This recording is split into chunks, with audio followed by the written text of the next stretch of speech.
Indonesia Sang Arsitek PM Singapura. Memang pidato gunakan bahasa Indonesia, mengungkap misteri di balik bahasa Melayu modern yang dipakai dunia. Selamat datang para patriot bangsa, penjaga martabat bahasa dan identitas. Hari ini kita akan membongkar sebuah fakta sejarah yang mungkin belum banyak diketahui. Sebuah kisah tentang bagaimana sebuah bahasa daerah diangkat menjadi bahasa dunia.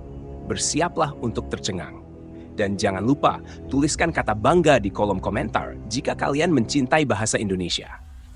Perhatian, baru-baru ini dunia maya dihebohkan oleh pidato Perdana Menteri Singapura, Lawrence Wong, yang menggunakan bahasa Melayu. Lalu datanglah komentar dari seorang netizen Indonesia yang dengan pede menyatakan, itu bahasa Indonesia lah. Tapi tunggu dulu. Jangan buru-buru malu, jangan buru-buru tersinggung. Justru di sini kita akan buktikan bahwa klaim itu bukan tanpa alasan. Apa pendapat kalian? Tulis di komentar.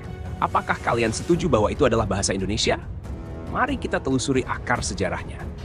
Pada zaman penjajahan, Belanda dengan visinya yang cerdas justru memilih untuk memodernisasi bahasa Melayu. Dengan ejaan Van Ophuijsen, disusun tata bahasanya, dibuat kamusnya, dan dijadikan bahasa pengantar pendidikan. Sementara itu, Malaysia di bawah Inggris, tidak ada upaya serupa. Bahasa Melayu tetap menjadi bahasa daerah tanpa struktur modern. Jadi, siapa sebenarnya yang berjasa?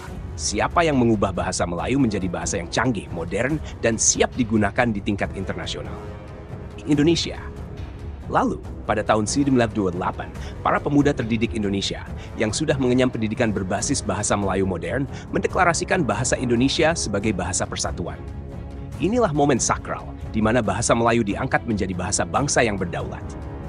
Coba tebak, kapan Malaysia baru mulai menyusun tata bahasa Melayu modern? Setelah mereka merdeka. Bahkan tokoh utama mereka, Zaba, justru terpaku pada norma-norma klasik dan hikayat lama, bukan bahasa yang dinamis dan progresif seperti yang dikembangkan Indonesia.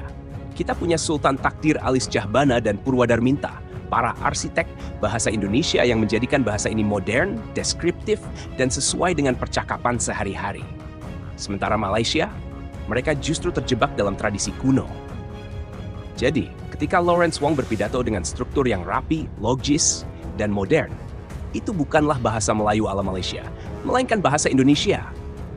Bahkan, Malaysia sendiri akhirnya mengadopsi tata bahasa Indonesia dalam perkembangan bahasa Melayu modern mereka. Mereka mengambil pola-pola yang sudah kita susun, tanpa mau mengakui. Jadi benarlah kata netizen kita, itu memang bahasa Indonesia. Dan seharusnya Malaysia lah yang harus berterima kasih kepada Indonesia. Karena tanpa kita, bahasa Melayu mungkin masih menjadi bahasa daerah yang terpinggirkan.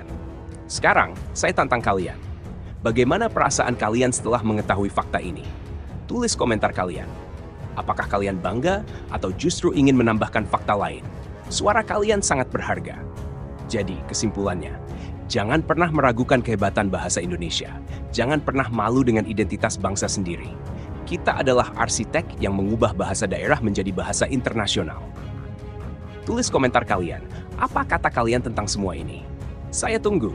Jika video ini menginspirasimu, jangan ragu untuk like, subscribe, dan share.